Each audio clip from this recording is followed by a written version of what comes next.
السلام علیکم پیارے ساتھیوں، امید کرتی ہوں کہ آپ سب خیریت سے ہوں گے۔ پچھلے ویڈیو میں ہم نے آپ کو سیرت النبی کا واقعہ سنایا تھا، جس کا عنوان ہے حضرت محمد صلی اللہ علیہ وآلہ وسلم کا ستارہ چمکا۔ آج ہم اس کا پارٹ 2 سنانے جا رہے ہیں۔ حضرت حلیمہ سعدیہ رضی اللہ تعالیٰ عنہ کی گود میں جب حضرت محمد صلی اللہ علیہ وآلہ وسلم گئے تھے۔ ساتھیوں، واقعے کی طرف بڑھتے ہیں۔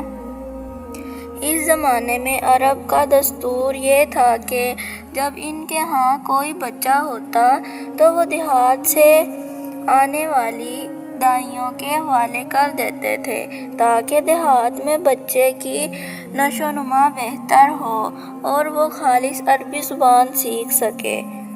دائیوں کا قافلہ مکہ میں داخل ہوا۔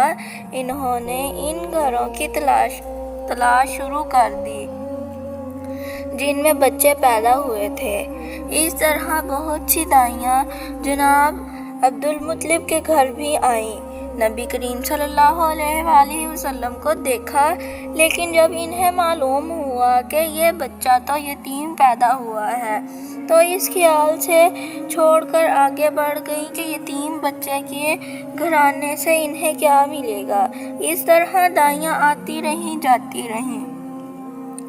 کسی نے آپ کو دودھ پلانا منظور نہ کیا اور کرتے ہی کرتے یہ سعادت تو حضرت حلیمہ کے حصے میں آنی تھی۔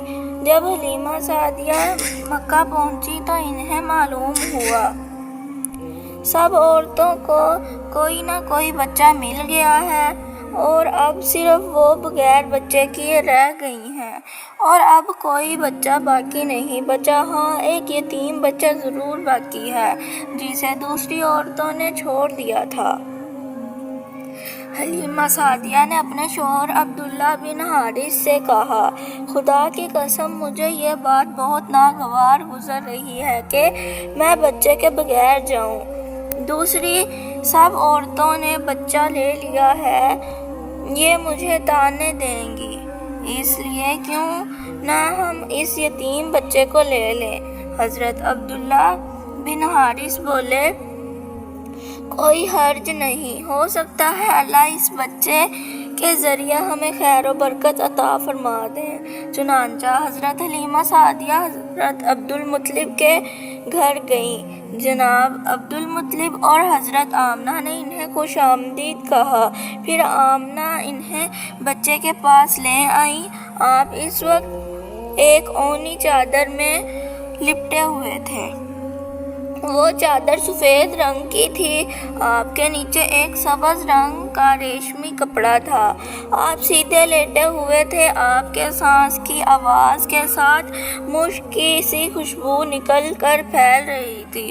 حلیمہ سعدیہ آپ کے حسن و جمال کو دیکھ کر حیرت زدہ رہ گئیں۔ آپ اس وقت سوئے ہوئے تھے۔ انہوں نے جگانا مناسب نہ سمجھا، لیکن جو ہی انہوں نے پیار سے اپنا ہاتھ آپ کے سینے پر رکھا، آپ مسکرا دیے اور آنکھیں کھول کر ان کی طرف دیکھنے لگے۔ حضرت حلیمہ سعدیہ فرماتی ہیں، میں نے دیکھا آپ کی آنکھوں سے ایک نور نکلا جو آسمان تک پہنچ گیا۔ میں نے آپ کو گود میں اٹھا کر آپ کی دونوں آنکھوں کے درمیان جگہ پر پیار کیا۔ پھر میں نے آپ کے والدہ اور عبدالمطلب سے اجازت چاہی، بچے کے لیے قافلے میں آئی۔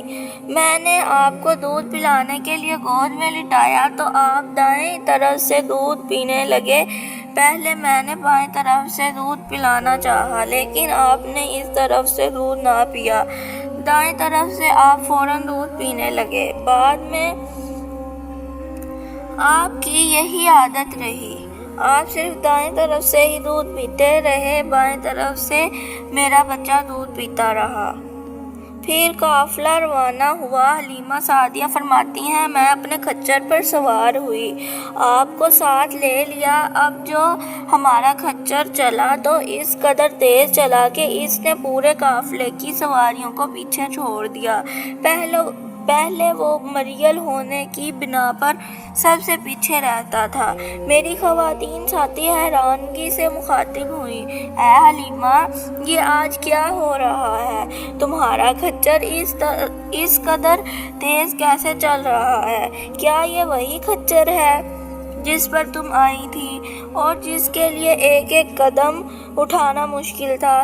جواب میں نے ان سے کہا، بے شک یہ وہی کھچر ہے، اللہ کی قسم اس کا معاملہ عجیب ہے۔ پھر یہ لوگ بنو سعد کی بستی پہنچ گئے۔ ان دنوں یہ علاقہ خشک اور قحط زدہ تھا۔ حلیمہ سعدیہ فرماتی ہیں، اس شام جب ہماری بکریاں چر کر واپس آئیں تو ان کے تھن دودھ سے بھرے ہوئے تھے، جبکہ اس سے پہلے ایسا نہیں تھا۔ ان میں سے دودھ بہت کم اور بہت مشکل سے نکلتا تھا۔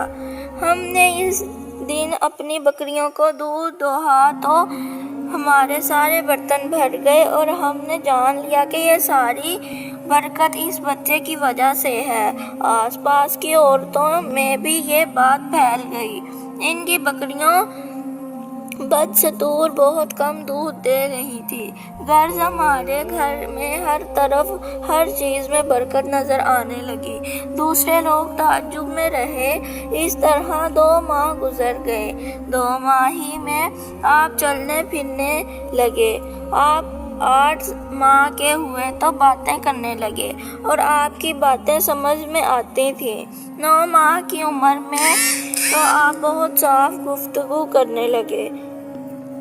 اس دوران آپ کی بہت سی برکات دیکھنے میں آئیں۔ حلیمہ سعدیہ فرماتی ہیں، جب میں آپ کو اپنے گھر لے آئی تو بنو سعد کا کوئی گھرانہ ایسا نہ تھا جس میں مشک کی خوشبو نہ آتی ہو۔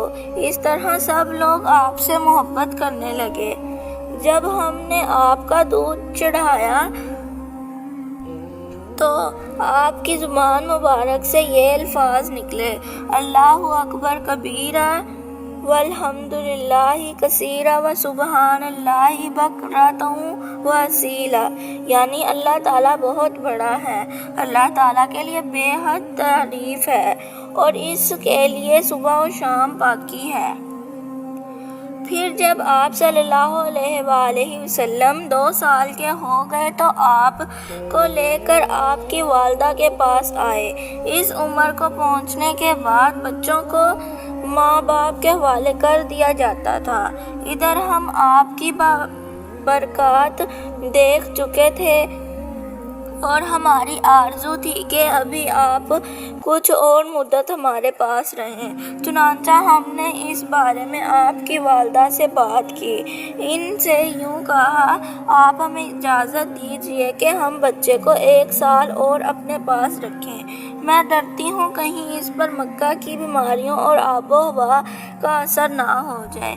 جب ہم نے ان سے بار بار کہا تو حضرت آمنہ مان گئیں اور ہم آپ کو پھر اپنے گھر لے آئے۔ جب آپ کچھ بڑے ہو گئے تو باہر نکل کر بچوں کو دیکھتے تھے، وہ آپ کو کھیلتے نظر آتے، آپ ان کے نزدیک نہ جاتے۔ ایک روز آپ نے مجھ سے پوچھا، امی جان کیا بات ہے؟ دن میں میرے بھائی بہن نظر نہیں آتے، آپ اپنے دو شریک بھائی عبداللہ اور بہنوں انیسہ اور شمسہ کے بارے میں پوچھ رہے تھے۔ حلیمہ فرماتی ہیں، میں نے آپ کو بتایا، وہ صبح سویرے بکریاں چرانے جاتے ہیں، شام کے بعد گھر آتے ہیں۔ یہ جان کر آپ نے فرمایا، تب مجھے بھی ان کے ساتھ بھیج دیا کریں۔ اس کے بعد آپ اپنے بھائی بہنوں کے ساتھ جانے لگے۔ آپ خوش جاتے اور واپس آتے۔